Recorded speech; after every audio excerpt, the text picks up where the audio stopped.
everybody. Hi. Welcome to our meeting. Thank you for coming in. This is August 23rd, and this is the Clawson Charter Commission meeting. And I'd like to call the meeting to order, and if we could stand for the Pledge of Allegiance and words of inspiration. I pledge allegiance to the flag of the United States of America and to the republic for which it stands, one nation, under God, indivisible, with liberty and justice for all. Let us bow our heads. We ask your blessings on the people who have been called to lead this community in which we live and work and pray. Remind us, because we all forget from time to time, that we're not only leaders, but also servants, and that it is our responsibility to serve the common good of all. Grant us the wisdom and the courage to know and do what is right and good and true. May we speak out when it is time to speak out, and listen patiently and receptively when it is time to listen. May we always be guided by the spirit of community, by the spirit of justice, and especially by the spirit of love. This we pray in the name of all that we hold sacred and holy, all that we hold good and right and true. Amen. Thank you, David.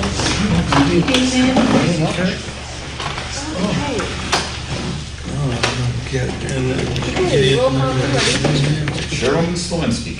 Here. Bolin. Here. Dwyer. Here. Hanser Maynard.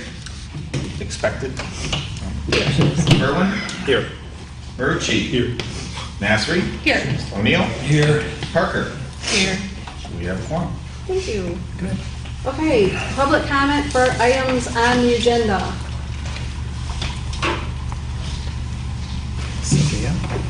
Sylvia, you have anything you want to say? Only audience here. All right, we'll skip to new business.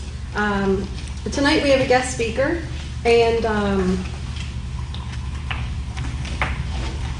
we have invited Travis from Oakland County Equalization Office from the Assessing Services, and he is joining us tonight so that we can get his ideas and discuss some of the things that are in the charter that are regarding the assessing. So welcome, Travis. I made a space for you. Thank you. We appreciate you being here. Thank you for inviting me. All right. Well, thank you for the introduction. I'm Travis from Oakland County Equalization. We've been doing the assessing in Clawson since 1985. Hasn't been me the whole time. So, really, I don't know if you guys had questions for me, if you wanted to jump right into kind of the thoughts that I've come across, or how would you like to conduct it? Why don't you, would you mind telling us a little bit about your background? Oh, And then we can jump in, see if there's any questions, and then you can go into talking about the things that you've sent ahead of time. all right. So, as part of assessing for the city, of course, there's certain, things that are required by statute. A lot of that is going to be addressed, and then with the city charter, there can be some fine-tuning of things. And there's a few sections, of course, in the charter that have that, and the world of assessing has advanced, of course, as different things have come up, new best practices have come about. You can learn things, of course, trial and error. And just as part of that, and some different things changing from the state tax commission, who does oversee all the assessing in the state, there's just a few items that would probably benefit with a little bit of updating. So that's kind of where I'm coming from. Most of the items are going to be related to the board of review. And what the board of review is, it's members of the community who come in, and basically it's their job to check the work of the assessor. So they come in, they meet typically 3 times a year, and they will hear. Valuation appeals is the biggest meeting that they do. It's held in March every year, and that's for any residents who feel that their assessment is incorrect. They can come in, present a case to the board, of course, be heard. The board gives it consideration and makes adjustments if necessary.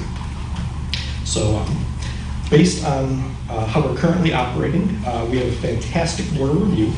Start off by saying that, but there are a few items as it relates to kind of the organization that I would suggest kind of making a little bit of revision to the charter to. It would offer a little bit more protection in terms of having members available, and it would also remove the assessor more from the board of review process, because the assessor really shouldn't have a say in checking their own work. We don't want to bias it at all. So my recommendation is kind of strengthen the board of review and help to give them more independence to do their job versus having an assessor step in and be a member on that board. So. So can you tell us a little bit about yourself? How did you get started in assessing? Oh, you mean? Yeah, we Me? Yeah, Me? sure. Oh, well, I always say You're 7 years old, you said, I want to know how much that house is worth. pretty much. That was Get it. it on the board. It was actually a little bit funny. I went to Walsh, right up the road here in Troy, and I was taking a real estate class. And the teacher goes around and asks everybody, what do you want to do? Why are you in real estate? What do you want to learn from this class? And everybody, my uncle owns an apartment complex. My dad's a property manager. I'm a commercial realtor, all that. And I was towards the end of it. I looked around and I said, someone's got to decide how much they're all going to pay, so I guess I'll be a tax assessor. I'll show that. The teacher kindly invited me to leave the room at that point. But I stuck around, and then it was just a joke at that time, but here I am. Awesome, thanks for sharing that with us. Yes, and with Oakland County, I believe I'm into my 7th year in equalization. Okay. What is your level? I'm a state certified advanced assessing officer, so it's a level 3. And there's 4 levels. You might explain that, how you get that in line. Sure. So there is no set education requirement as far as college or post-secondary education, but all assessors do have to be licensed by the state of Michigan through the State Tax Commission. And there are 4 different levels. The first one is an MCAT. That's a Michigan Certified Assessing Technician. Typically, that's a very short certification to get. It's geared towards support staff, people who are going to answer really basic questions, help out with forms. They're not certified to sign a tax roll. The first level above that is a Certified Assessing Technician, and they have the full authority to sign an assessment roll and do all the powers that you would typically have of an assessor. But they are limited to the community size that they can service. It is based on the total value of the community and then the value of the commercial properties and industrial properties also in relation to the residential.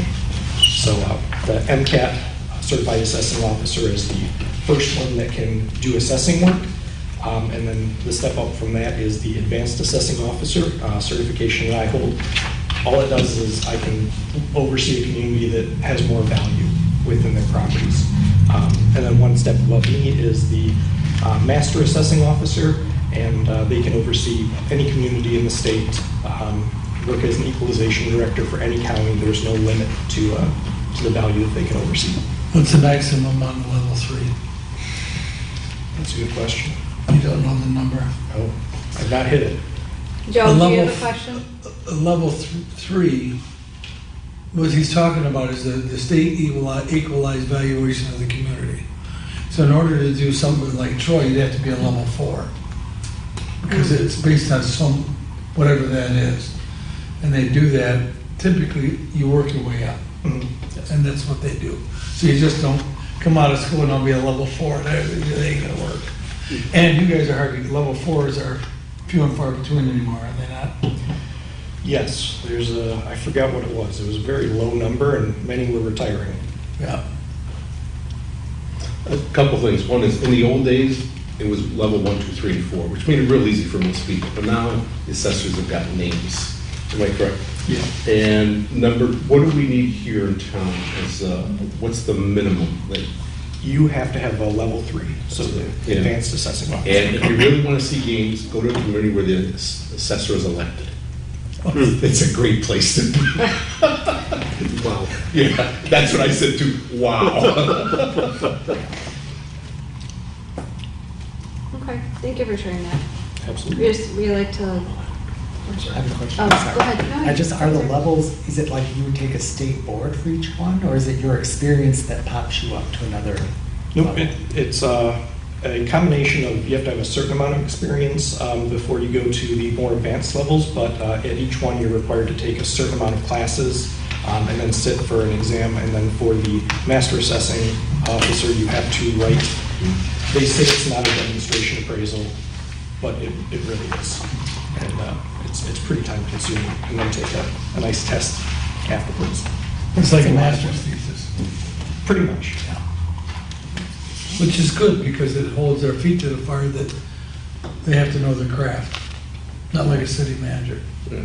Anyone can be a city manager. Yeah, I know. Got military coming. Okay, moving on. So,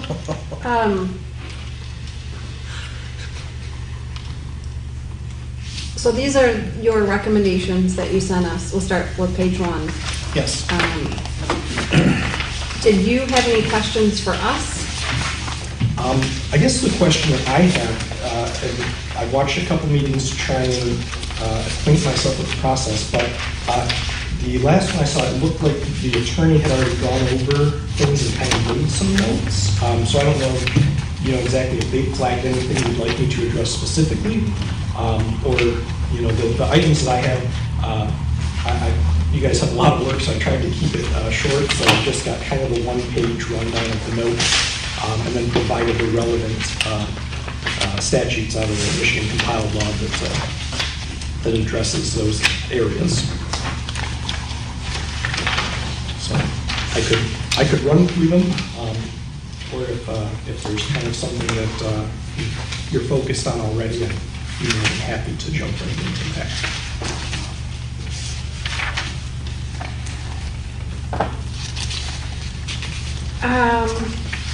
Does anybody else have any questions or? I would just like to say that after reading them, I'd really like for you to run through them because it was not quite like the phone book. It was like, what? That's kind of how I felt as well. Yeah. Wasn't really sure how everything was coming together. Okay. And what certain things meant. Perfect. Then I'll kind of just run through it in the order that I had to kind of pick it up. There's going to be a lot of sections that are intertwined. Most items related to assessing appear to be in Chapter 7 of the Charter. However, I am going to reference in Chapter 4. They're related to the selection of the Board of Review and the members that would constitute that board. So I believe it was 4 MCLs I had provided. And essentially, these are some of the sections that can be addressed, to my knowledge, not an attorney, just an assessor, that can be addressed by a city charter. The items that can be addressed by the city, a lot of them are addressed in the Clawson Charter currently. Some of the information is a little bit outdated, and that's where I've put together this list with those couple bullet points of the items that could be the most problematic going forward. So most of the assessing is set by state law, and there's not a whole lot that can be done to change deadlines, picking assessors, waiving things. There's very little room in terms of that. What the city can actually do in the charter, they'll have a lot of control over the Board of Review, since it is going to be citizens in the city that make up that board. And they do have a little bit of leeway in when those meetings are scheduled, and of course, choosing the members. Beyond that, all of our deadlines, due dates, it's all set by statute, so there's not a whole lot that I'm aware of that can really be addressed in a city charter beyond those items. That's good to know, because some of us on the commission are absolutely 100% new at all of this. So we appreciate you kind of taking us back and filling us in on those little things that we don't understand. It's very much appreciated. Just glad I can help out, because as of last week, I was new to this too. Okay? City charter. The charter. The charter. part. I know what you meant. Everybody. He's like, did I mention that Walsh was like 8 months ago? The ink isn't dry yet. Yeah, it's provisional certification. Jeez. It's online. Pull it up on my phone. Looks legitimate. No, the charter, so not something that I think a lot of assessors have the opportunity to review in their time going through a city charter, so I'm new to the charter portion of it myself, so I'll help out with the assessing part as best I can and hopefully not mess up anything on the charter side.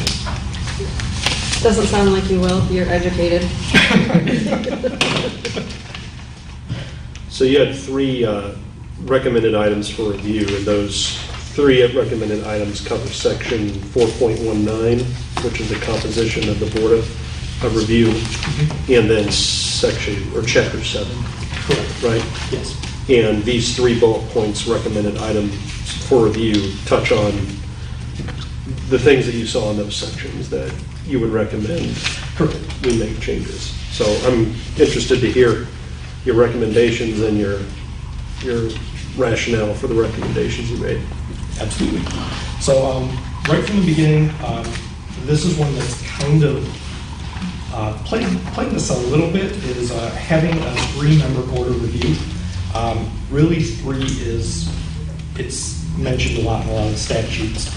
Other cities can do, I think, 5 or 9-member boards, plus you probably won't get enough people to have a board that large. But I would recommend that they establish that the board of review is consistent of 3 members of the community, and that no voting position on the board is to be held by the assessor or to be filled in by the assessor. You can establish that the city can select an alternate member in addition to the 3 who would serve in the absence of one. But the board can function with 2 members. It does constitute quorum. And really, we had a few years where we had 3 members, but right now we're down to 2 again. And it would just be, it would be great if we could get a 3rd member. I know it's been something that's been kind of going on behind the scenes for a little while.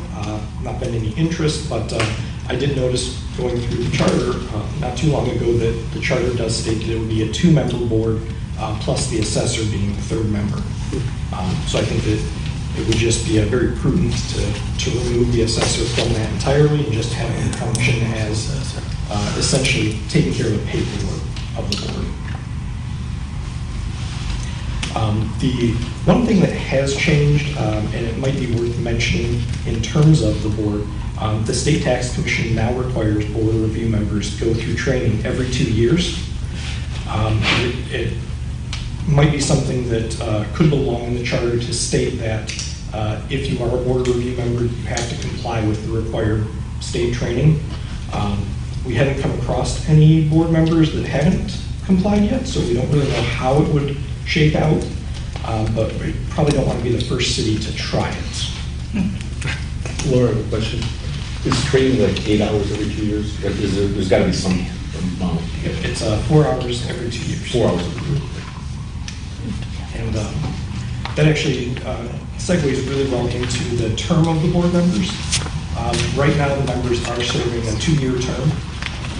And of course, they come and do their education that covers them for that 2 years. And then thankfully, they volunteered every year so far to come back to the board And they kept up on the education. I think they each went to a handful of classes even before the education was required. So, they're involved, they're experienced, they're very good board members.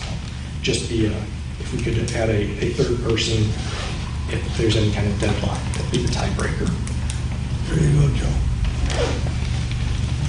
So this is the committee or the members are reviewed every 2 years, but can roll over in the event that nobody else wants to take the place. Am I understanding? Yes. Okay. There's no limit to the amount of time that they can serve. Okay. I'm not sure if that's something that could be put into the charter, if you wish, but. It's hard enough to get people for board of reviews. You don't turn them out. I turned them all out. I didn't want to come right out and say it. Board of review is one of those commissions that you tend to not make friends, you only make enemies. So it's a certain personality type of person that does that. And you get one, you're like, yes. So. We had many board of review members that sold real estate. And I tell you, I don't know how they sold anything, but, well, the point is, if you approach it, and you approach it from a pragmatic point of view, and you do it by the rules, first question I always ask, will you sell me your house for what it's assessed for? No. Then why is it too high? Standard question in every board. Joe? One suggestion, or two suggestions regarding your first sub-bullet point is typical is 3 years for cities with board appointments. There's no one married to that. I've seen 4. I'm just talking general. And the other term, the other item I put in there is stagger the terms, because you don't want to have 2 or 3 new board members all at the same time for whatever reason. So just the insertion of staggered makes a big difference. And almost every board I've ever worked for, planning commissioner, zoning board, the terms are always staggered, so you don't end up saying, hey, we got 7 new members on the board. It's like, oh my God, it's chaos. Yes, so. That's a good point. And I did review the City of Berkeley's charter, and they do specify, I believe, a 4-year term, and they do stagger the expiration of the board members' terms. And your recommendation of 2 years is based on? That's just what we're currently doing. That's just what we're currently doing. Yeah, if you want to go longer, you can, but as August said, it is difficult to pin down volunteers for the board. So it just is kind of a way in how long you want to lock them in for. Yeah. A person that likes this, that will do this, the term doesn't matter. If they can't do it, it's because something else came up. Yeah. So if you make it for 3 years, you take something off of the council to try to find people. Because if somebody decides they're going to resign, it doesn't matter if it's first, second, or third year. And, you get them for 3 years right out to get you. So, I know that the 2 is what we've had forever. But I'm just saying, changing it to 3 doesn't hurt anything. Yeah. And some cities do 3 and some do 4. Or 4, whatever, yeah. Because it's so hard to get quality members. I know we were always short one. We were always short one. Yeah, we had alternates in another city. We were always using them. Yeah. Always.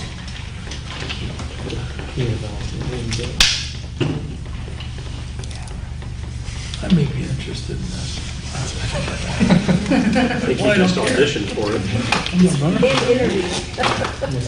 Just let the mayor know. Okay. That's simple. Really, that's all it takes? So To be on the board review. You have to apply, and the mayor appoints you. Or, well, the council appoints you, but the mayor usually proposes it. Do they have to like you? That helps. Well, no, we'd have nobody on it. Probably not. Like I said, it's a board that, people make. Years ago, when I was like 22, I'm like, I should get on a board of a city. And my boss said, stay away from zoning, planning, and board of review because you only make enemies, you don't make any friends. I said, wow, okay. So, That's honest advice. That's honestly shit. So you know mo- about my need to be liked. So most of, going back to what you have here, most of these 3 main bullet points, again, have to do with section 4.19, which is the composition of the Board of Review. Correct. And how the Board of Review functions. And you noted our current charter has the assessor as basically a voting member of the Board of Review. Not a good idea.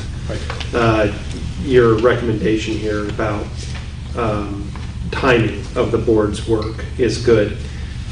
When you attached the state laws concerning property taxes, did you do that with an eye on Section 7, where our attorney made some notes about ordinance and state law superseding some of what we had in our charter? There were a couple sections that I did notice that, and of course, the intersection of the charter and the state law, something I'll leave up to the attorney on that one. But there are a couple things I saw in the charter that did seem to clash with the state law. The MCLs that I sent in, it's typically the ones that deal with the board review. The composition of them, of course, the meeting dates, who's going to serve as supervisor, secretary, and a lot of the items under Section 7, as it relates to assessing, a lot of those are going to be set by state law. Yeah. So in terms of changing things in there, a lot of it in that section I just saw was the timing of the board meetings. Like I said, the state has a fairly set standard that we have to follow throughout the year in terms of getting our work done and how we go about doing it. So, just for example, one that I did notice was, I think it's chapter 7.02 in the current charter. And the very last sentence is that all personal property shall be assessed to the owner thereof on the first Monday of February in the year which the assessment is made. And state law in Michigan, tax date for property taxes is December 31st. So that part, it would, I believe, just be totally overtaken by the state. And of course, we have been assessing personal property as of December 31st per state law.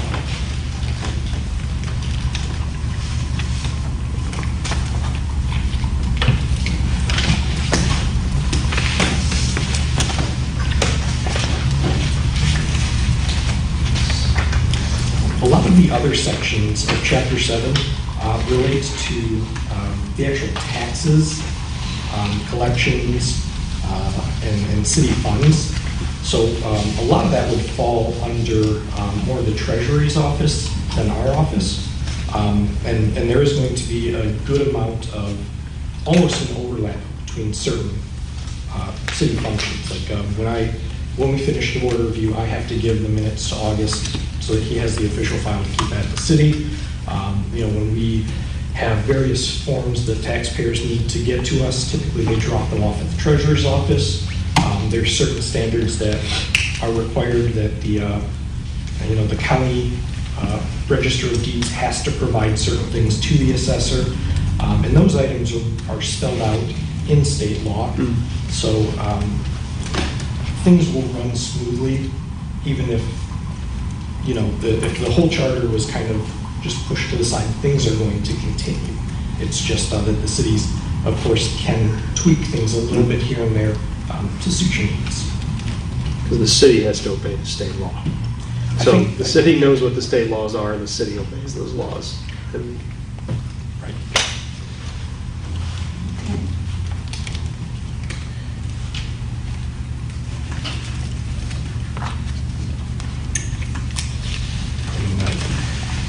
I think I've said it a few times, and just one more, but my second bullet point was really just pull the assessor out of all the board work. Just have us there to answer questions and do paperwork. That's all the assessor really should do at a board review. We should not have a say in, votes, or if someone's presented a good case for lowering their value or not. It should really be the board's decision. And then we'll always be there to support the board. If they've got questions, hey, what did this house sell for? Can you pull me this property record card? That kind of information. Just function really as a clerical function at the board. We want to make any kind of decisions. And then my final big point was just an adjustment of the meeting dates for the March board. So this is one of the times where state statute does identify that board's review has to complete all their work on or before the first Monday in April. Currently, the Clawson Charter requires that the board meet on the third Friday of the month, which obviously puts us pretty close to that April deadline. And also, City Hall is closed on Fridays, so that's another little bit of a challenge. So that's something that I would recommend moving earlier in the month of March.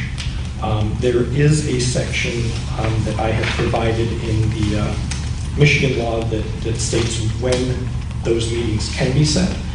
Townships are a lot more rigid. They have to meet according to the state law. City charter does allow some leeway in when the first meetings of the board will be. And then meetings beyond that, there are certain requirements in state law, but currently the Clawson board and the information in the charter is in compliance with the required meeting hours and times and that information.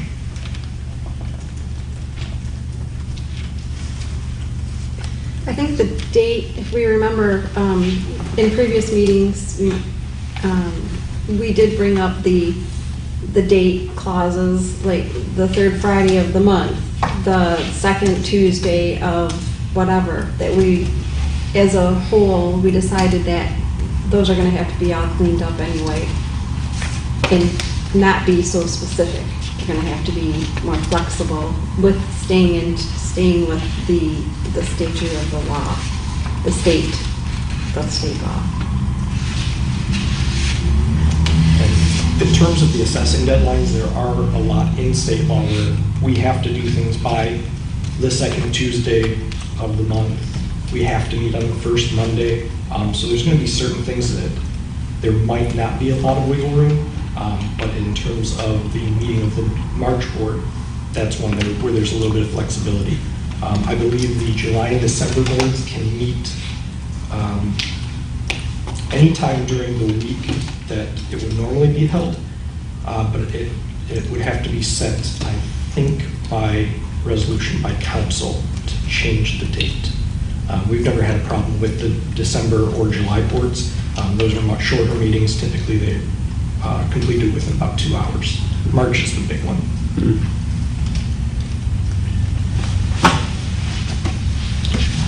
Laura, a question. Travis, you brought up a point that I never thought about. Most of the boards I've ever worked with or familiar with, first or second week of March. Are there usually dates specified in terms of when the July and the December, are formal dates, or are those just set by council? Those dates are in the state law because townships wouldn't be able to deviate from that. So there are set dates for the July and December boards. And it's, of course, going to be a third Monday of, I'm going to have them backwards to my calendar, but there's one that's going to be a second Monday and a third Monday. And so that's what cities follow as well? Correct, that's what we're following. It's just never been a problem. It's on a Tuesday, so people are typically middle of the work week. It's not a problem for people to take a couple hours out of the afternoon because it is in the city. I don't know if it's the charter, if it was a city resolution, but those meetings start at 1 in the afternoon versus the March board, which has to meet earlier and then meet a certain number of hours in the evening as well.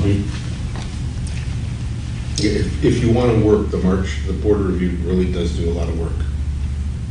Because they usually meet 2 or 3 days, and they meet 8 hours, like 8 to 5 or 9 to 5, and there's always one night that they go until 9 o'clock. And you may not have any. But if you were around, like Wayne and I were like from 08 to 15, the boards were deluged with people. I mean, they were there till 2, 3 o'clock in the morning because everyone was appealing their assessment. Very unusual time period. Hopefully, we don't see that again. But yeah, so you have to take a day off work or 3 days off work if you serve on the board of review typically. Yep. Okay. Anybody have any other Questions? Need clarification? Thoughts? I feel like you answered a lot of questions, and I feel like I need to until like, I'm 25, so I'm gonna look into these career things and you just see it. There's no fucking my head. It sounds like a little decent amount of fun.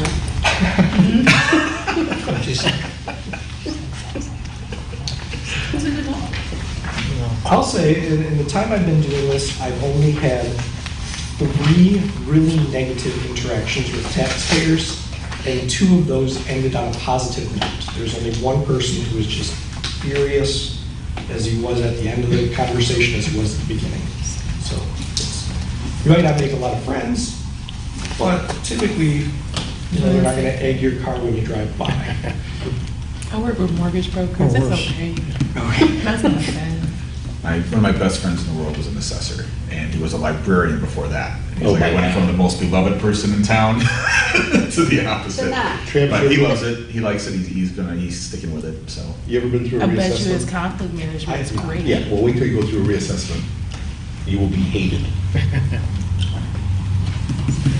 Wait till the guy knocks on your door saying, I'd like to come in, walk around, and see what you got. But you guys come in like suits though, you guys don't come in like regular clothes. Or do you guys use regular clothes?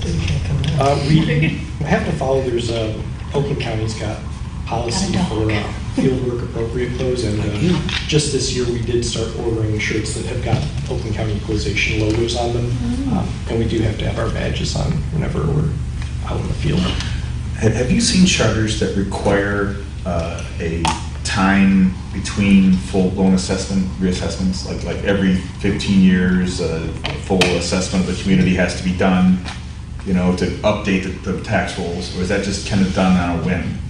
I haven't seen anything specific to that, and the last reappraisal that was done by our office was a few years before I had started. I don't think it's anything that's on a lot of people's radar at this point, and I'm just, this is just my opinion, it's not really based on much, but as we've gone forward, we've gotten new technologies, of course. We have the latest thing that we got is pictometry. So every 2 or 3 years, the county does a flyover, and they take aerial images of the whole county, and they also take oblique images.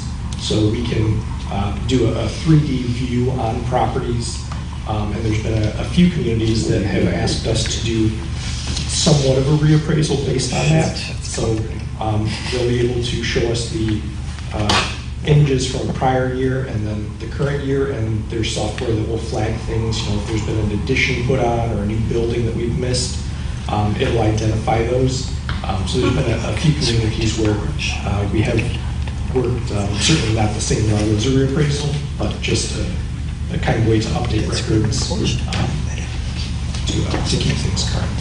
And one of the things that is recommended by the State Tax Commission is that a certain percentage of properties within a community are reviewed each year. So that is something that they do push for. So every 5 years you do a complete reappraisal. Yes, as long as we don't hit the same people over again. Yeah, well, we know what you'll lose. My pool is legal. One second. Said my pool is legal. If it's above ground, I don't think it's on the roll. Correct. Okay. Wait, you have a pool? Even if it's in, We all know even this now. even if it's in ground. We didn't find that out too Above long. ground has value, doesn't it? No, we'll pick it up. Yeah, they'll pick it up.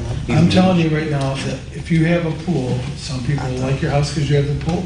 Other people won't buy your house. It's neutral. It has value. Well, yeah, I guess. Okay, what was that? Doesn't apply. Hers is above ground, so she's safe. It's above ground. Above Yes. ground is personal property. You can take it down. But the county did come out because our deck, they wanted us expensive. Yep. Because we have a nice deck, so they wanted to measure that and everything, raising taxes. $1,000 this year. The kind of the way to look at it, when we do assessing, we have to do a mass appraisal. So when you have a fee appraiser come out for a mortgage, they're going to look at your specific home versus what similar homes have sold for. It's a lot like what the board review is going to do. Of course, in a community, especially once you get into the bigger communities, City of Pontiac, Commerce, Township of Oregon, they've got 20 or 30,000 parcels. There's just not enough people to do a review of each property individually. So we have to do a mass appraisal, which is essentially mandated by the State Tax Commission. They give us the steps on how it has to be calculated, what items we're going to have to pick up, and the rates associated with them. So then we're only reviewing properties that have sold to adjust those rates for the market. And then things get adjusted uniformly. For example, there's different communities or neighborhoods in Clawson that we divide the properties up to. So everything south of 14 Mile is certainly a little bit of a different market than the Colonials that are up here on the north end, close to Troy. So we have to take that into account, and that's why it's going to be done on a cost approach. So anything that has a cost of construction. That's nothing related to the chart. Totally. I live in South.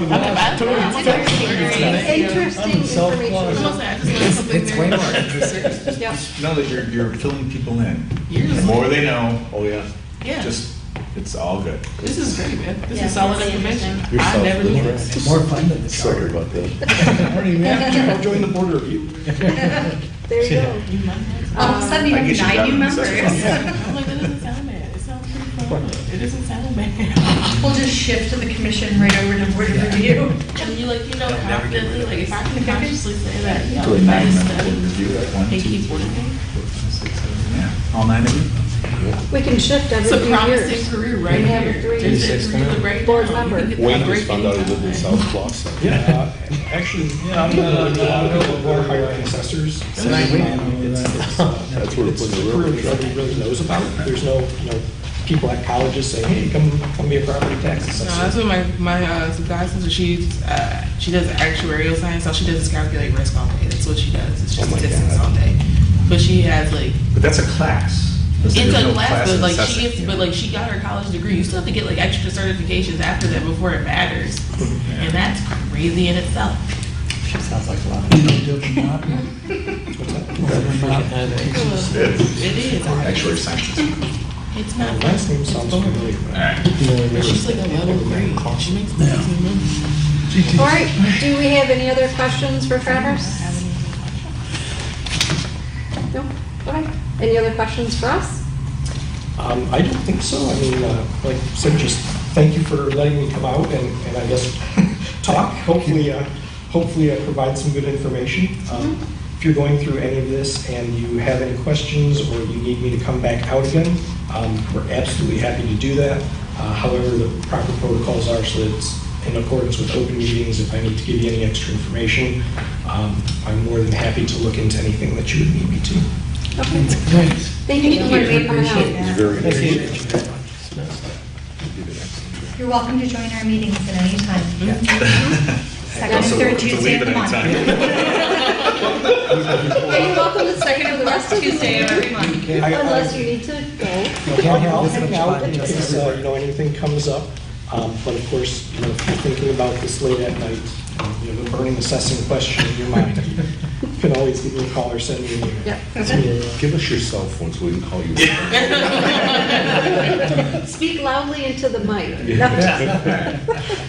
Thank you so much again. Absolutely. Thank you all. Appreciate you. Thank you. Thank you, Travis.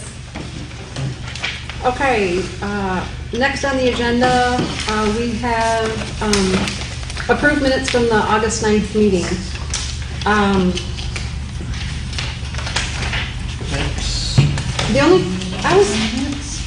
Is there a way that we can add something in there before we approve it? I'd like to add in there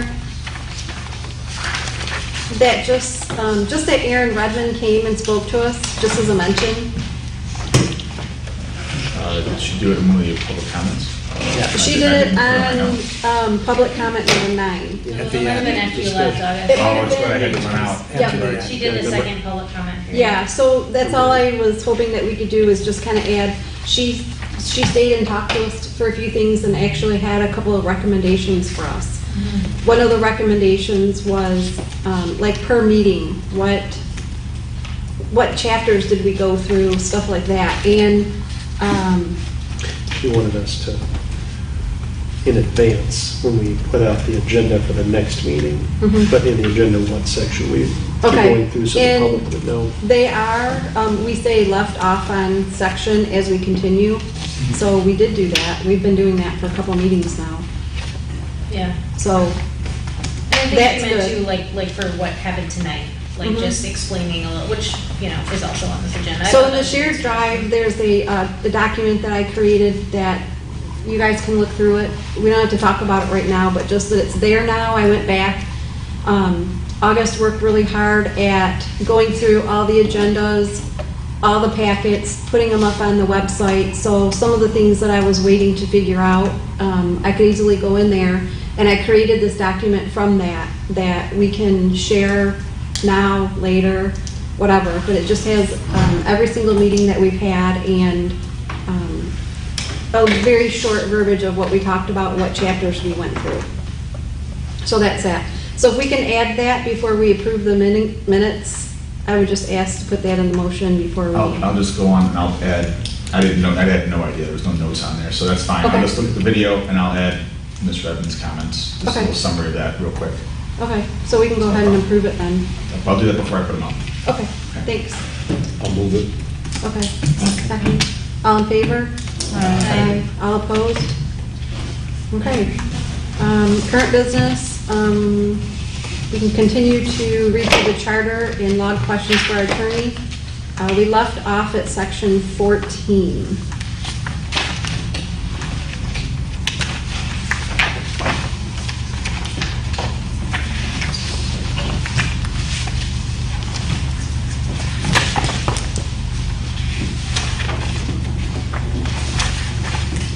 Section 14 is,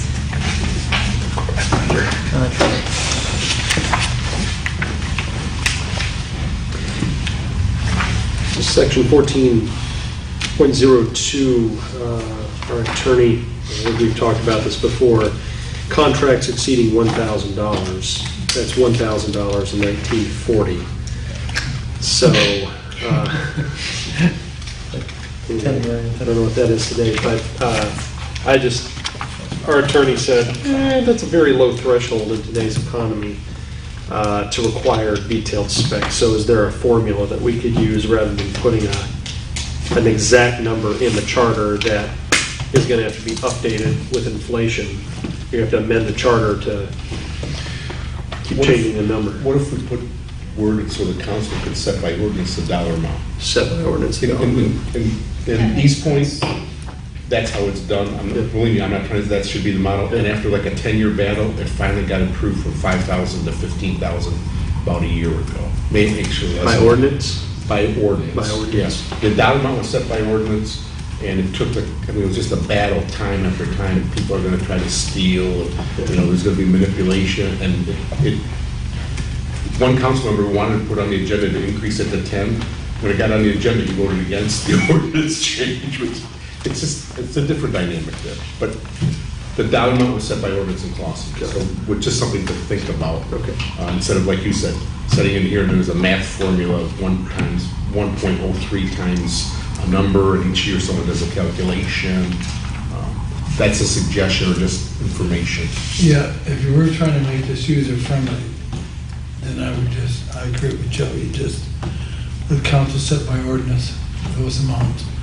We used to have the city manager limits in a lot of the cities was, how much was it to buy a police car? And as that rose up, it went up and up and up, so I think the limit now is like 25 grand in most places. It can't just put it. But this says other than contracts for services, supplies, or equipment customary in the ordinary operation and maintenance of the city's works and Right. activities. So wouldn't police cars, for example, No, I'm just making be it. outside of that? No, I'm just curious, because like what exactly are they talking about with this $1,000? If not, I mean, would that almost be? I mean, a police car is pretty good supplies, technically. Right, but it's saying other than for, like, it's saying that $1,000 does not apply to contracts for services, supplies, or ordinary equipment. So I'm like, what exactly is the $1,000? I can tell you, this is pulled from charters all over the the state, and it goes into a purchasing ordinance that is adjustable because of inflation, and they Yeah. adjust the purchasing ordinance every 10 years accordingly. Just for that reason, they set the threshold according to what they would need to bring in plumbers, or you can't get a plumber to fix the bathroom for $1,000, you know? So Right. it changes, goes to purchasing ordinances, and every city's sort of required to have them anyway. You know, it has all their bids, you know, what you bid out, what you don't bid out, what the threshold is, so this is, I have not seen the limit in the chart before, in the other cities I've been Yeah, in. I'm just wondering what the limit applies to, because all of the things that you would think the city is spending money on are not, you know, covered by It seems that. like most are covered by Right. the 3 or 4 items that are. When I was in Keto Harbor, I could spend $250 between council meetings. It's goofy. So how do you I can't buy Xerox paper. I do like that this requires, I mean, the point of it is that it's It's an old important charter. to require information for public inspection, so that people know what the money is being spent on. That seems reasonable. Would that sort of thing be covered by a purchase ordinance, August? So I was reading the next part. So, well, it's just, really, this part is, it's not so much about the limit, it's talking about having the documents available to the public, that there needs to be plans or whatever, which seems reasonable, you want the public to know what the heck you're spending money on. So it's not just like weird contracts for thousands of dollars. So would that sort of stipulation be part of a purchasing ordinance normally? And there is a purchasing ordinance in place, I just don't know exactly what the numbers are on it. Okay. I do know, I worked with a city manager who skirted it by cutting a deal for a $9,999 contract once. In fact, I can tell you this, in the East Point ordinance, there's actually a provision that says you cannot divide purchases in order to. Because that's also what she was doing. Yeah. $20,000. That would, you know, whether or not you follow it, that's a different, but there was a there's a sentence in there saying you can't divide purchases in order to circumvent What was the it? dollar amount. Oh, yeah. I knew her from Florida. We'll talk later. Okay, so we're saying this is better in an ordinance, like a lot of things in this Yeah. room.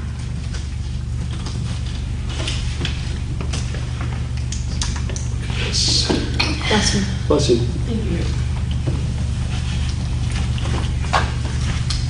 Okay, so that was 1403. 1404.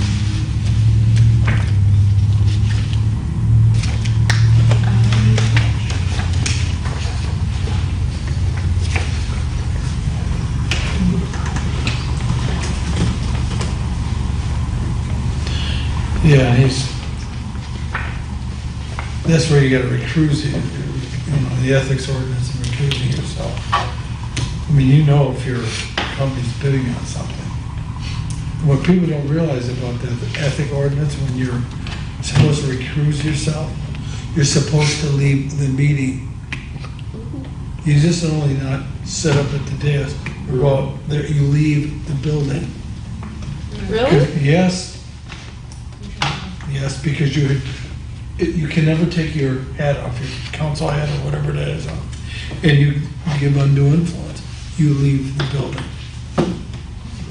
I just went through that.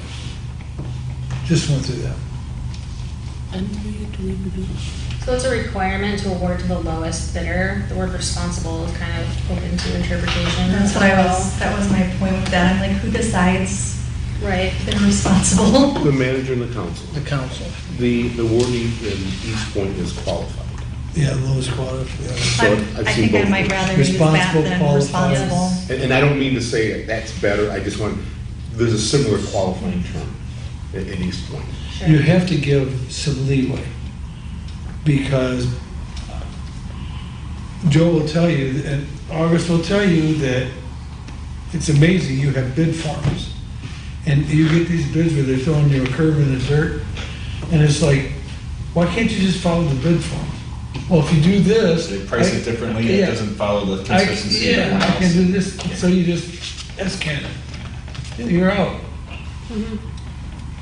We kind of saw that with our, the attorney RFP, where we had people send it in Yeah. and they didn't follow it, so that's exactly what we did.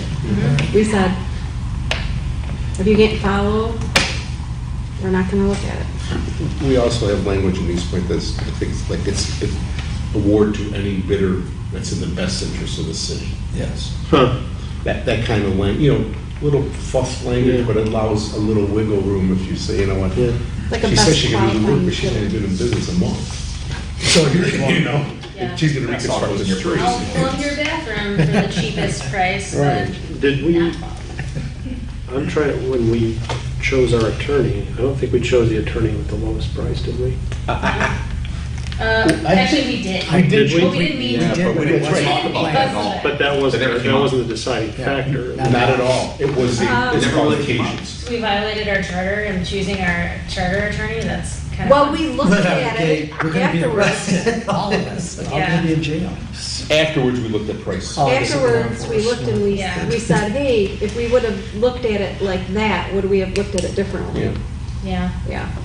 So here's another thing that you might want to think about is contracts.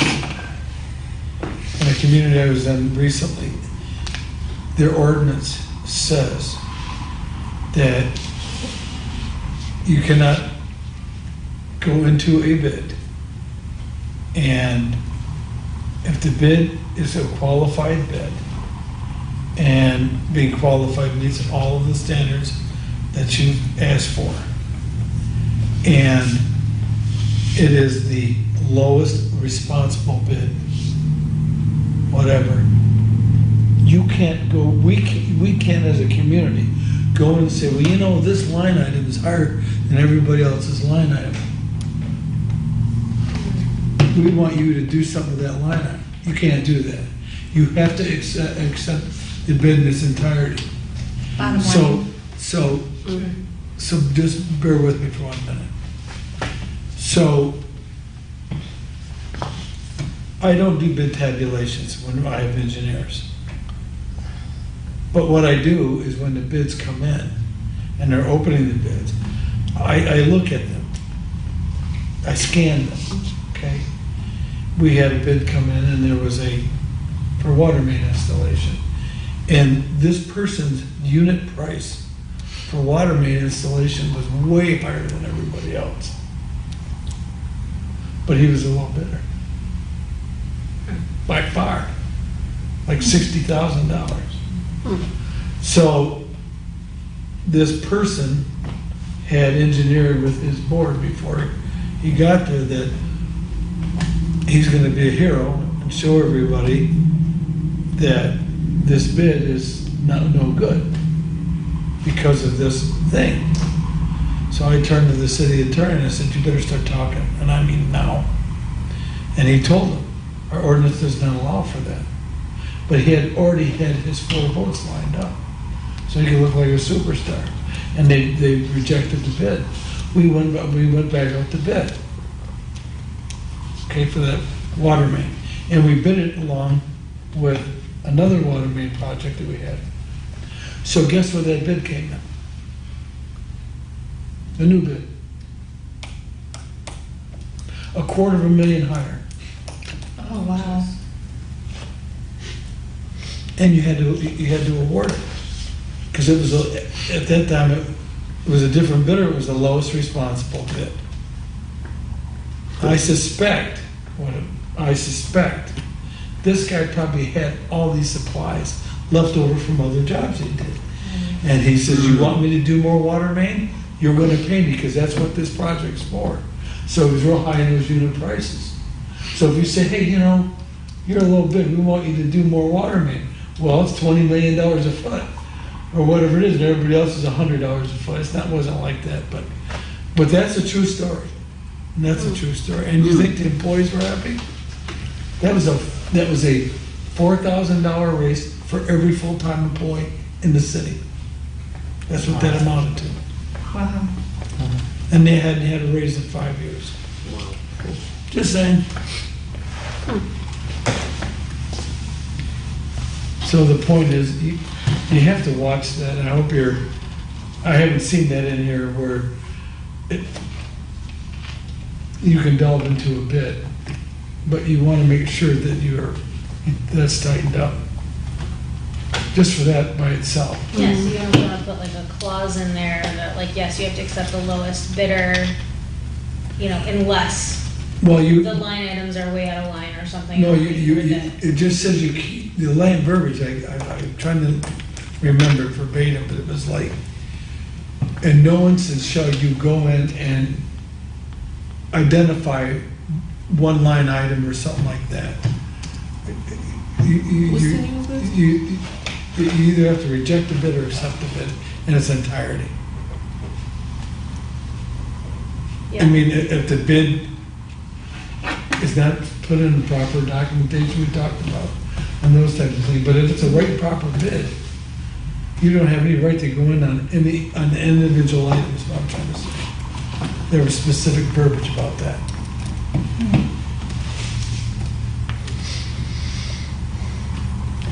I wonder if we can like look at other cities for what their verbiages are. Yeah. I'll get something from East You Point. wanna give yourself an out in case of Yeah. like that sort of Mhm. situation. Yeah, because like I said, I don't like necessarily responsible. I would like to look at qualified again. Yeah, I like I qualified. know that that's a simple change, but I don't really like the idea of responsible. I wrote it down. Yeah. What I'll do next time for information, because it's really pretty interesting, I'll bring in a bid tab.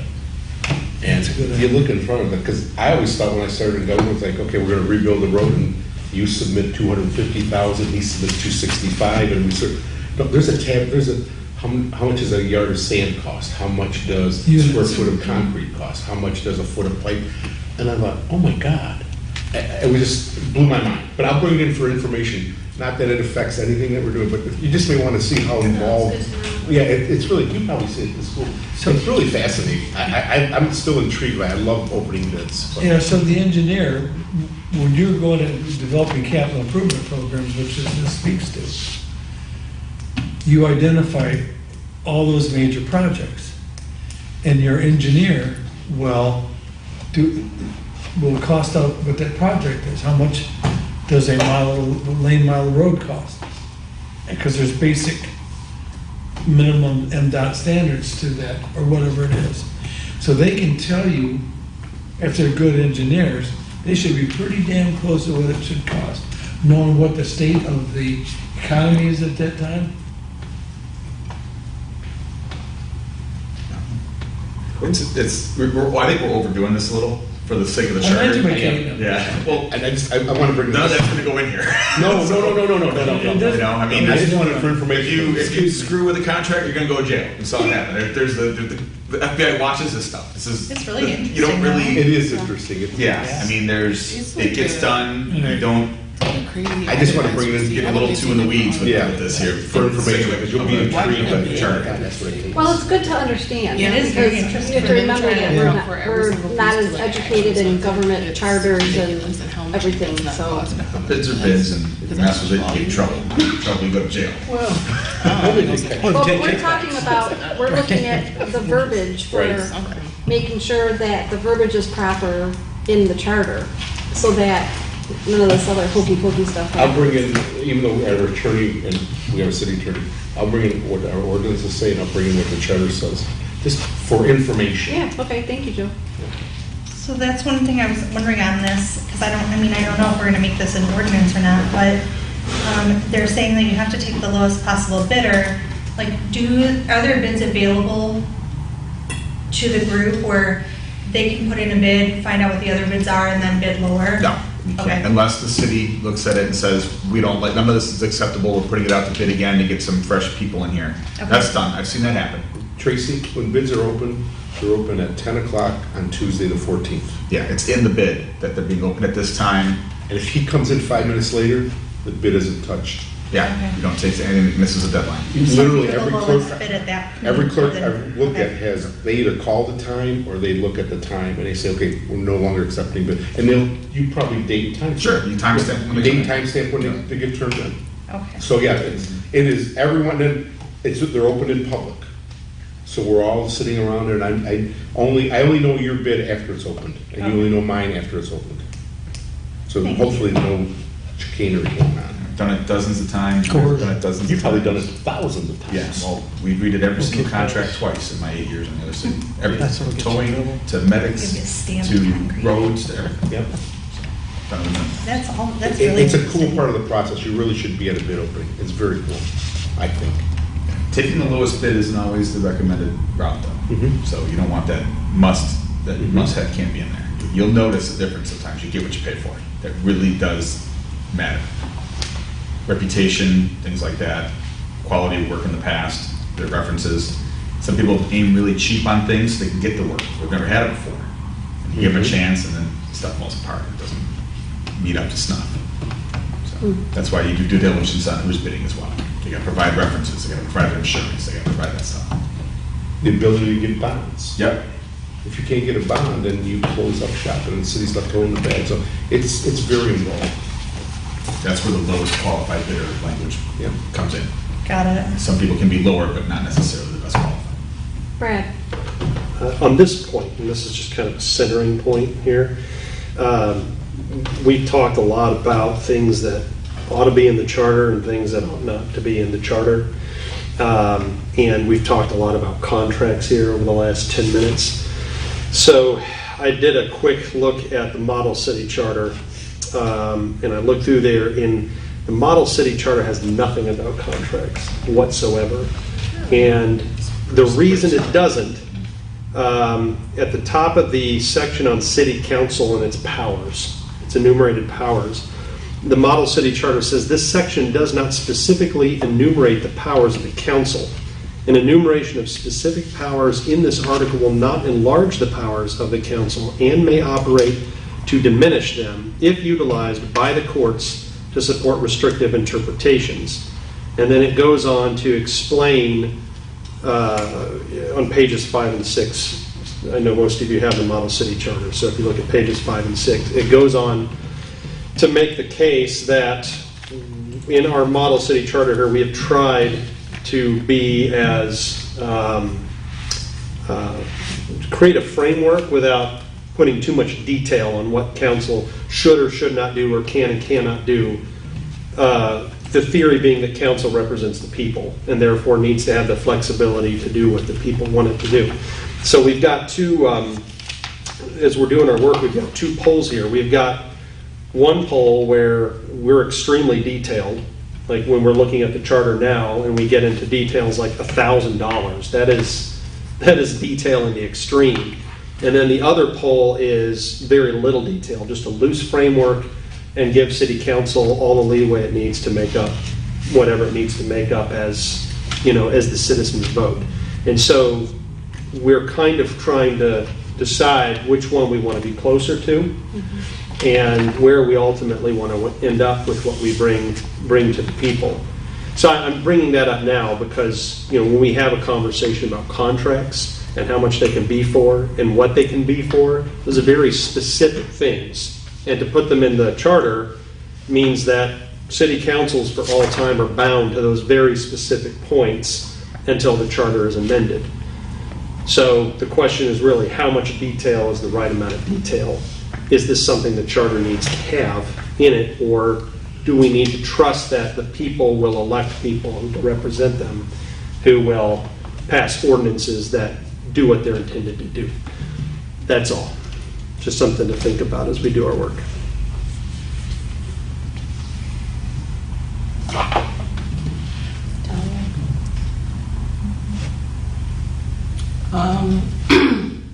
I do understand what you're saying. I do also think too that there is a lot of unnecessary verbiage here, but I do think that one of the things that we did say that when we first started is that we wanted to make sure that when we looked at this, we wanted to lay out the clear powers of the city council because we wanted to make sure to have that kind of readability for it.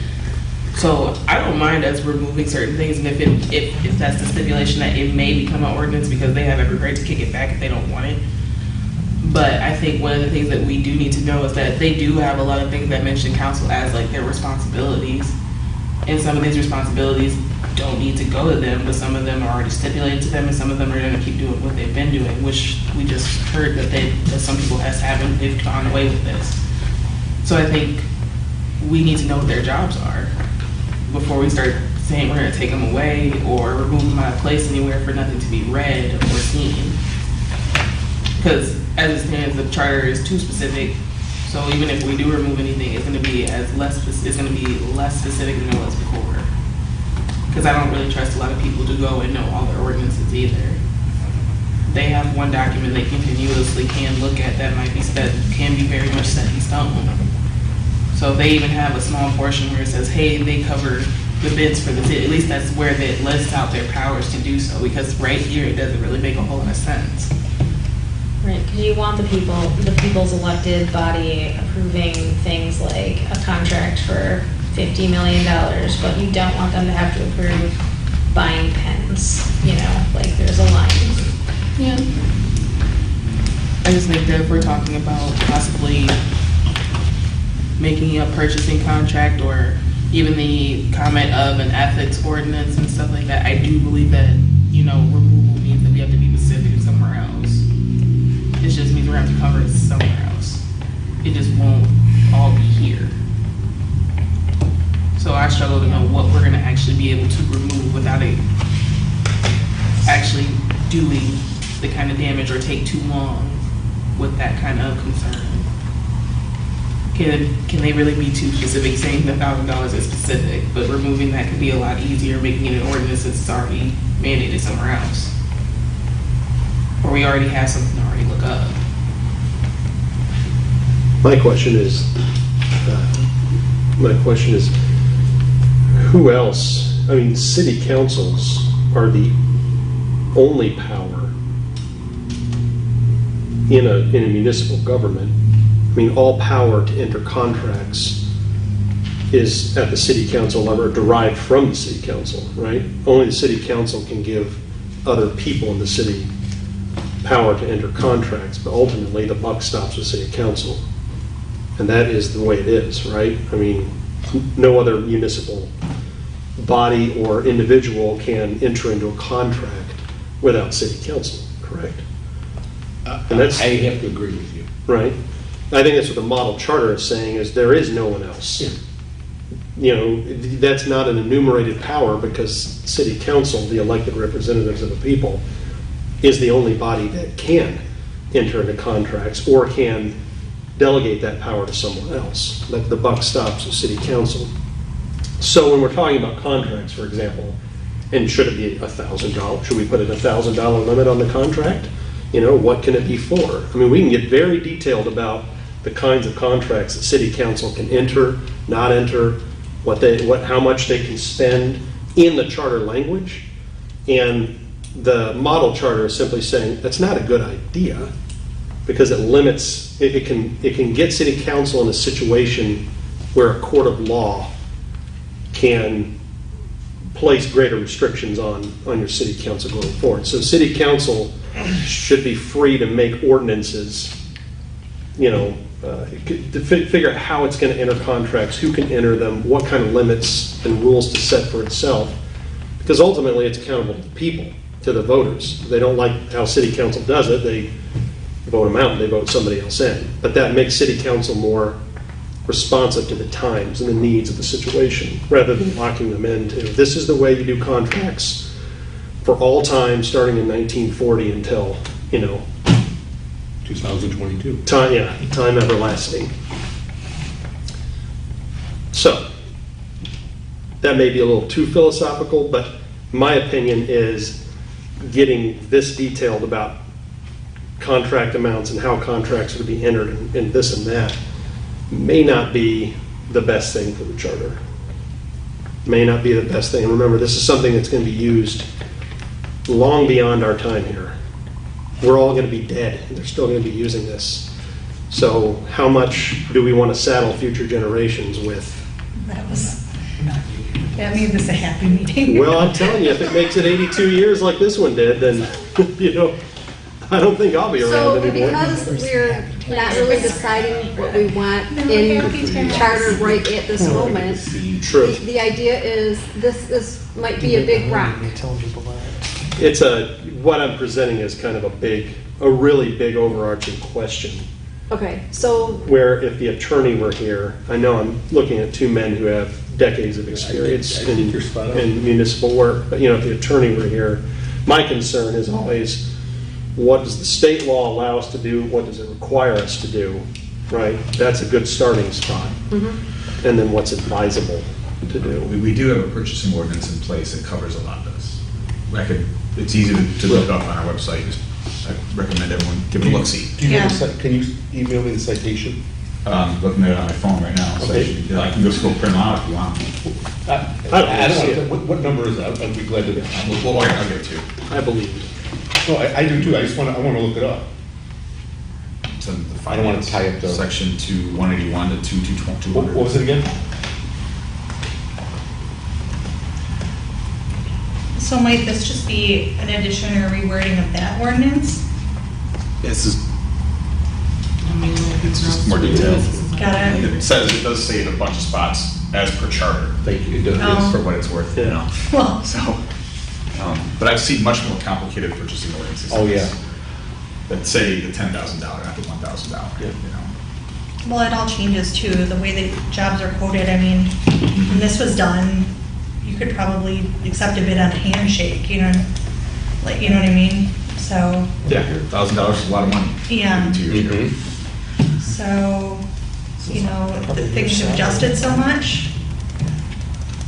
It's kind of funny if we really think about how we're following things in line as far as like some of the things in the charter, if we really thought about it.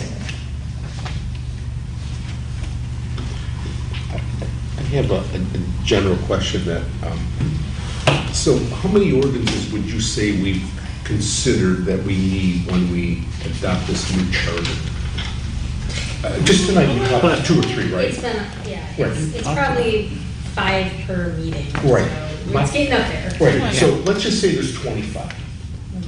How do we vote on the charter, empty the charter of all these specific provisions, Right, yeah. and find the council say, not doing any of Yes. this? Right. Right. I don't think that's That question has come up twice You before. said what? I don't think that's what we end up with. I think we end up with a lot of this stuff already covered by state law and by ordinances that exist already. I don't Well, think for every 25 things you pull out, you might have to. Okay, do so 1 or let's just 4. say there's 20, or let's say there's 15. Yeah. Half of them, right? Then we've got 13. That's, and we're halfway through the charter too. I just wonder, at some point in time, should we, when we give a quarterly report to council, talk about, hey, listen, our intention is to do this and bring this to the people at this point in time. There's gonna be a need for X amount of ordinances.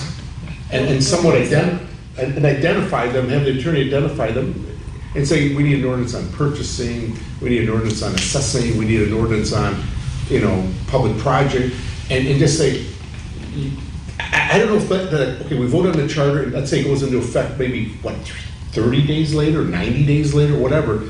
This council or whoever's on the council, they're really gonna have to move quickly, otherwise there's gonna be a lot of holes that, I just don't know how this goes this way. I'm not saying let's stop, I think we're doing really good work. I just wanna make sure that hopefully the council realizes there's gonna be a lot of implementation on their behalf, whoever they may be, to put this into play. Otherwise, we end up with a charter that says, we're gonna have assessing, but we don't really know how we're gonna do it, other than the state law and other things we don't address. You don't want to turn into like a chicken ordinance situation where it goes back and forth for a year and never does anything. Absolutely. There is a provision, I know I keep talking, there is a provision, after our last meeting, I went back, I read the Model City Charter again. The Model City Charter has, at the very end of it, a provision for temporary ordinances for the gap period. So there's language in the new charter that says, this is how we're gonna carry forward.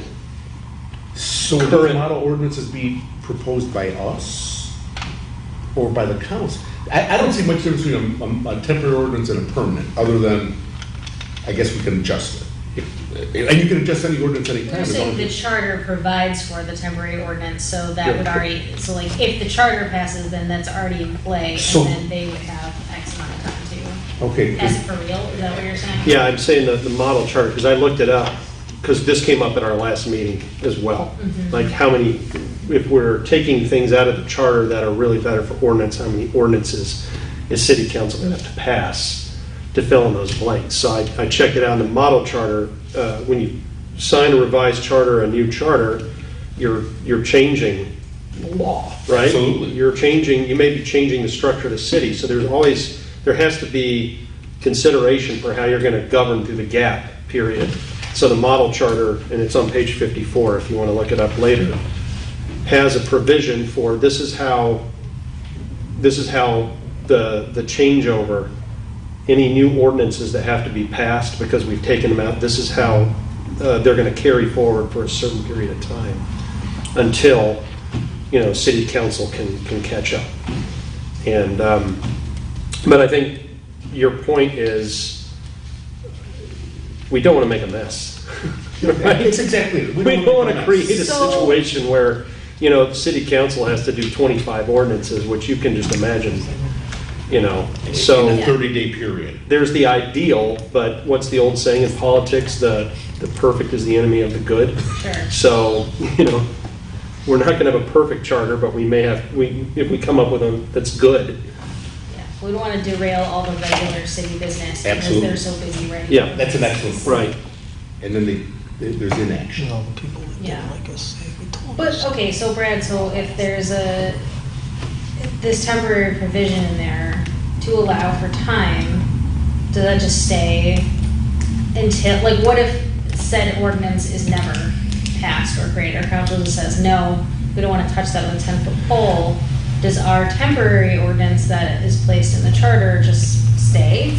I'm not the attorney, Yeah. but It's a great the, question. the answer to the question is that when we do come up with the final charter language, that we are talking about changing the law of the city. So there will be, the charters I've seen that I've looked at, usually they end with, here's how we're going to handle the transition from old charter to new charter. And we're going to, as a commission, we'll have to work with our attorney to come up with, okay, what gaps are there and what changeover is there and what kind of language are we going to draft to get us from where we are now to where we're going to be in what period of time. And we're jumping ahead, but Joe's question is an excellent question because we're not doing a school project. We're dealing with the function of our city, and it has to work in the real world. We don't want to be more hated than the assessors. Travis is still here. Well, they're mentioning reliable, if I'm not mistaken. He's behind you, isn't it? So is it a good idea to, at some point, create some type of file that has the ordinances that we're thinking of proposing? I mean, yeah, if we go through our notes, we could probably, we've made notes in a lot of the sections, like might be better as an ordinance, might be better as an ordinance. Yeah. I'm not gonna say that that's 100% comprehensive, because there's a lot of chatter back and forth, but yeah, I think we've captured most of that. I agree. And then after we know what some of those could be, we could also move forward and look at it as, are they state laws? Right.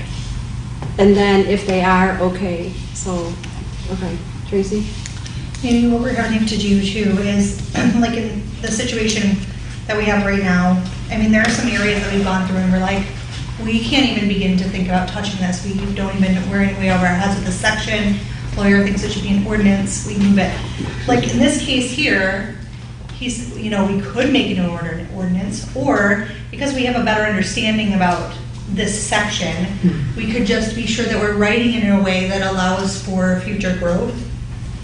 It's not, the verbiage isn't so specific. It allows us to have movement over the next 83 years. We could consider that. We could make things realistic, but not as specific as other things need to be. Because I don't think there's state laws in line with this, you know what I mean? I think it's just on a case-by-case basis, when we do start going through and changing it, maybe we need to consider the things that we can rewrite into the charter. We just have to word it the right way. So we can put that in the notes for the attorney? Have we already done that? We could just ask you, because Samantha was referring to not only the notes that we've taken, but John Starren He's has marked up as well, yeah. several places. This would be better as an ordinance. This is governed by state law. This section should be taken out. He could almost just, or one of us could volunteer to go through and just pull those out, catalog them, make a list, section 3.2, section, ordinance, Yeah. where the attorney recommended that it be an ordinance. And then we would have just one document that gives us something closer to the answer to Joe's question. Well, chapter 16 is about ordinances, so we could either make that an ordinance, or we can get some clarification on some of our questioning. It's getting meta now. Yeah, the other thing too is just a reminder that whatever we come up with, it has to go before the voters. So the voters are the ones who are going to decide, not us. So, ultimately, the language that we use, how much we put in there, I don't want to say it, but it's political because it'll be on the ballot. Oh, definitely. The community will be talking about it. So that'll hold us to account as well in terms of where we end up. It's got to get passed, right? A perfect document may not get passed, but a good enough document maybe will. But you're also going in line, like you had said, like, oh, if people have the faith in their city council to make the decisions for them, if they don't like the responses, vote them out. It doesn't work that way. You know what I mean? Like, That's considered. you might not vote them out for another 15 years. You know what I mean? So we do have, like, the community, a lot of the community will consider it that way too. So when we are looking at it in that way, I think we have to think about what the community is going to want to see there. In certain sections, not in all of them. I mean, community doesn't know these laws about some of these sections that we, are foreign to us, and we're like, yeah, we can't do this. So, but there are things that they're really going to have that passion about. It's a shame that they're not here sharing that with us, but right now, but it's there.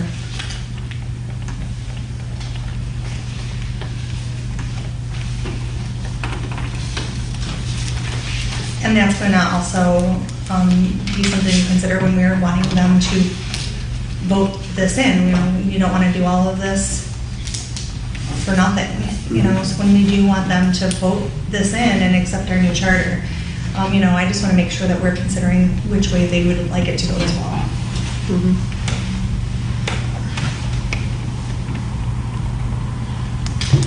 Okay, so,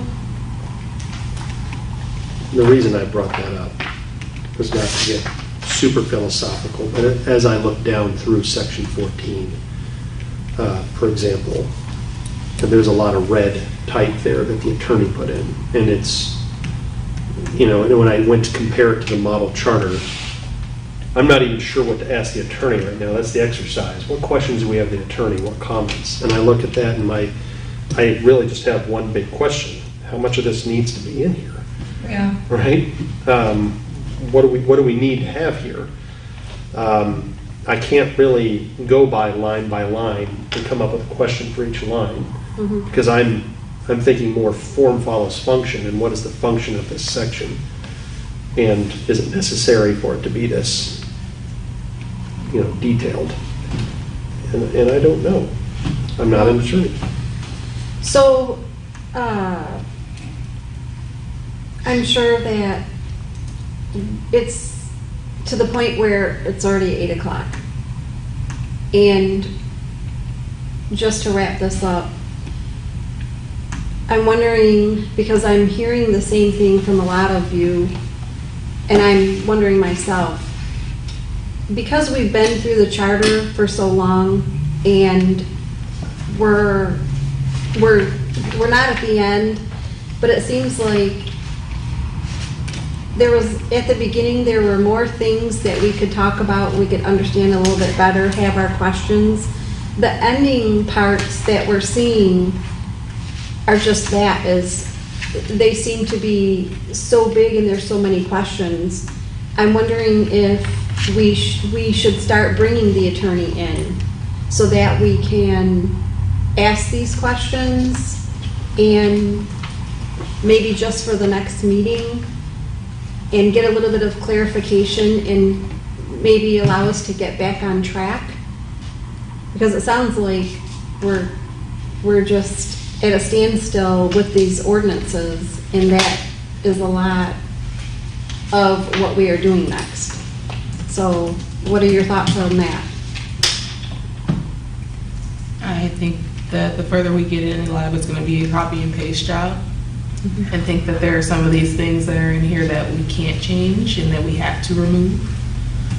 And I think, realistically speaking, I think you're right, we might need to start calling in them, but also calling in the attorney, but I do think, just with these last couple of sections would be a better chance for us now to go ahead and reference them between the model charter and the current charter that we have. Because we're gonna have to ask them a question or something like that, we need to have a base, because we're not gonna be able to see any additional options if we don't look at, if we only look at the model charter, but we also have to see what like East Point might have, Shelby Township might have. We have that option. I think that you're right, the timing, we're getting closer to that crunch time, and we are pretty much at the end of the charter. So I agree with you. If I may. I think bringing in the attorney when you start to go back to the beginning and say, I propose this change, and you make motions, and I have a special piece of paper that I've developed for recording that stuff. That's where I think the attorney being in the room is more valuable. I think we need to back up. We need to go back to requesting that AEW, our engineering firm, go through their relevant part of the charter and come and present the way that Travis did. We need to ask that Trevor from DPW, we still gotta do some of that, and get that stuff, those recommendations, because we're gonna have to pay the engineering firm to take the time to do that. They'll have their hourly rate. And we talked about doing that a couple weeks ago, and I don't wanna forget about that, 'cause it's in my notes to remind you Well, I was guys gonna bring it up as well. to do that. We're- So, My belief is we're still going ahead with that. yeah, do you wanna do that next Yeah, week? Do you wanna we make a have- motion to approve the expenditure to ask them to do that? I think that would be appropriate. Yeah, we had DPW, engineering, finance, police chief, city manager, city council, and anybody else. Everybody. I do want to say too, I mean, looking past this, because I understand where you're coming from, but once we hit chapter 16, the end of it is kind of like wrap-up stuff. It's a lot of definition and kind of putting things into perspective. And I'm not seeing a lot of his suggestions for ordinances. Like, there's pretty much, after chapter 15, there's no ordinance suggestions. So I think our questions for ordinances are gonna go out of the way. It'll just, it looks like a lot of it's just gonna be cleaning up verbiage, to be honest with you. We might be closer to the end than we think. Yeah, we're pretty close to the end as far as what I'm looking at. And I don't think that we're really gonna have, I think we've hit the end of questioning what should be an ordinance. Now we have to get through this, which it actually looks like the rest of it's gonna be pretty easy. I use that word loosely, Yeah. but it looks like it will make sense to us. I think we'll have a pretty good time, understanding the end of it and being on the same page. And then we have to go back, as August said, to the beginning and say, okay, these are all of the things we had suggested ordinances for. So I don't necessarily think that we would need him next time, to get through the rest of this, is what I'm saying. That's just my opinion on it, and just because I looked ahead on it. It's like kind of looking at time, defining persons, writing, keeping records and public inspections is like, it's actually kind of the easier stuff in relation to what we've been looking at. Okay, so we're just gonna continue to move forward and getting our guests to come in. That's what I am hearing. Who do you want for next time? Let me know. Well, we have these different departments. I guess it's gonna depend on what their availability is. So we've said we want DPW, engineering, finance, police chief, city manager, city council. Who can be available next time? DPW, engineering. I guess that's just what we need to know. Do we reach out to them separately? I don't understand city council though. I don't understand what they would input. Would we want to discuss with them I don't think so. where they're going to sit as far as rewriting ordinances with us, or no? When we get to the end, Towards the end? maybe just a briefing, but not that their input on the charter. I mean, they can come do that now if Yeah. they wanted to. Yeah, anybody. And they have in the beginning. If we do, I think we should do engineering, DPW, city night. And then the other finance, police chief, and who else? City manager. City manager? Let's see if we can knock those guys off all at the same night. That's my belief. I think that, otherwise we're not gonna get through. We gotta, go. Like, we could have had a second person in tonight. Travis did his thorough job. Yeah, but you wouldn't have gotten through the rest of this. Well, one way or another. Yeah. It's like, Like want to do some of this, or you want to do some Yeah, of that? whatever we want to do, Right. we can coordinate, but we just have to figure out what we want to do so that we can coordinate Right. and find out who's available and can we get them in here. Yep. August, what would be the expense for, what did you say, AEW or engineering? I don't know. I think the the billing is. AEW guy probably charges $137 an hour, because my guy charges $137 an hour, he's equivalent to Mike Smith, who's the Clausen guy. Okay. So you're looking at 2.5 hours. So before Right here. we can invite them, we need to approve that cost, right? That's So my we should belief is what Make he a charges. motion. Yeah, part of the invitation is to prove the cost. That you're aware that there's going to be a cost. Right, and this Yeah. does, this is Travis, does Trevor, well, I just want to make sure, does Trevor get paid overtime or? I, as a comp department time? director, department head, I don't Okay. think so, but I'm not sure. So, He lives here in town, it shouldn't be too hard. I understand, I just want, so I'm gonna make a motion that for the next meeting, that we invite Mike Smith, who is the city, he's the person appointed to do the engineering for City of Clausen, and Trevor attend the meeting, and that we fund the cost of whatever they may be, for those two individuals to appear at the next meeting. Sorry, guys. You ask them to review ahead of time. The provisions of the charter that is appropriate them. Are you that opposed to my motion? I second it. Okay. It's giving me this dry itchy cough, and it's killing me. I'll wait for Tracy to, For you? yeah. I'm good, I apologize. Gonna live. Yes. Let her talk. So we have a motion on the table that's been seconded. A second. I tell you second. Jerry? Kelly already Beat you to seconded. it, yeah. Yeah. So, On the minutes. all in favor? Aye. Aye. All opposed? I'm sorry. Okay. Was that no? I have a medication that is giving me like random itchy cough, and it's chronic, and I never know when it's gonna start. I'm sorry. You're okay as long as it wasn't an opposed. Even then, it lost. You're choosing minority, so it doesn't matter. Okay. It's actually getting embarrassing, but, No, you know, you're okay, you're okay. we have that relationship here now. Absolutely, we'll edit it out. Okay. Do we need to approve to a certain amount, or we just have to notate that we understand there's a cost?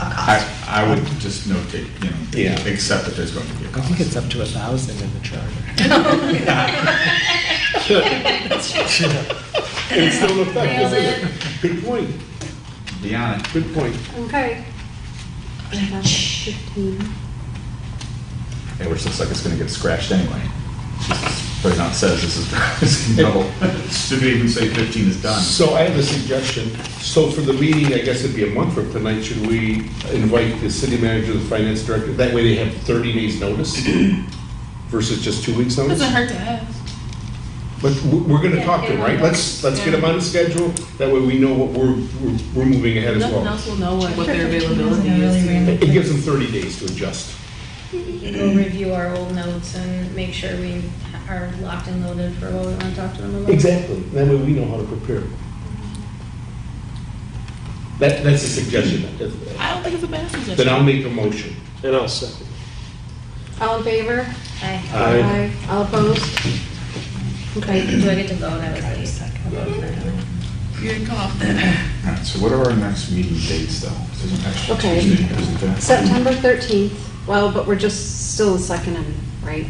Yeah. I'm like, it's So, September 15th. And the 22nd. That's going to be good for the engineers, gives them more time. Yeah. I'm gonna bring September some. 13th and I'll bring- 27th. Absolutely. I got it. 27th, I think that in Yeah. Grand Rapids at a conference, but I'll still, doesn't matter. We'll be sitting there. I'm gonna bring you guys cake. And then October September 11th and 25. Oh, The dates are. My birthday's on the 14th. September 13 and 27, Thank you. and October 11 and 25.